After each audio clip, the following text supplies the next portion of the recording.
What can we learn from Mother Nature? This spot here is in my backyard, and I often sit here and enjoy my view. However, I used to not sit here alone. I used to have my beloved dog Jacoby with me, and today we're going to talk about what lessons I got from him. He was a very inspiring creature. I had adopted him in Ohio. He was a stray and was at an animal shelter, and he was just the biggest troublemaker. I went to the shelter and they asked me, "What kind of dog do you want?" And I told them, "Give me a dog that really needs it." And they said, "That's Jacoby." Why? Because he drives everyone crazy. He barks and barks. The other animals get crazy, the staff gets crazy. You know, you should try, take him for an afternoon walk. Now, we all know that turned into the rest of Jacoby's life, but what was very interesting to observe was that as soon as he was out of the shelter, he was the most zen dog I've ever had. No barking, no craziness, just a guy who enjoys his life, who enjoyed that he had been given a second chance in life. Now, Jacoby is here now.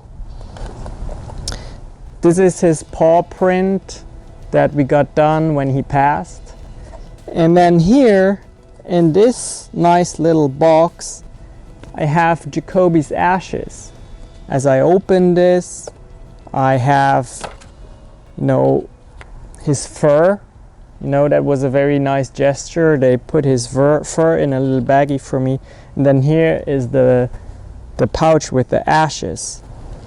Now, what I learned from Jacoby during the last 2 to 3 weeks of his life is that when it really started getting bad and he was in a lot of pain and he was probably internally sensing that it would nearing the end of his lifespan, he still remained very serene and calm. Jacoby was not a complainer. Yes, he would have little pains and ailments, but he would continue to enjoy life and pursue his mission. And his mission was to enjoy life and to be there with me. His love language was spending quality time with me. He had gone through so much adversity prior to being admitted at the shelter that he had just made up his mind that he was going to be zen and enjoying someone's company and giving all the love that they would require for as long as he would reciprocate that love, right? And that was just really inspiring to me. There was, as I said, probably a few months where he really started aching a lot and having trouble walking upstairs and going for walks, but he did not complain. He also did never give up.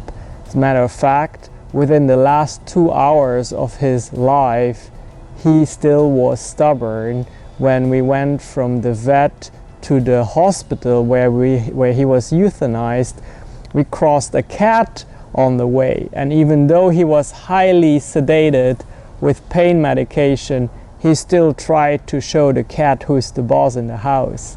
And that was just, again, it's just something that we as business owners need to apply to when we feel pain, growing pains, which are pains that every serious business owner has to go through. If you don't grow, then you don't evolve. And if you are an ambitious business owner, you really can never stop growing. And you have to get used to a certain pain being part of your developmental process, and you have to make sure that you set up a culture, a mindset in your mind and in your company's mind so that these pain points can be gracefully overcome And I would say that is exactly what Jacoby did. He always gracefully overcame these pain points. So I hope that all you animal lovers and pet owners can see that in your animals as well. They're not about complaining. They're about fulfilling their mission and their passion. There's really something we can learn from them. No matter what hardships and adversities they have to face, for the most part, it is not within their power to change their fate, so they just make the best out of it. They show gratitude and unconditional love. However, if you push it too far, they will also show you where their boundary is. And that is something we can all learn from them and apply to our personal and professional lives.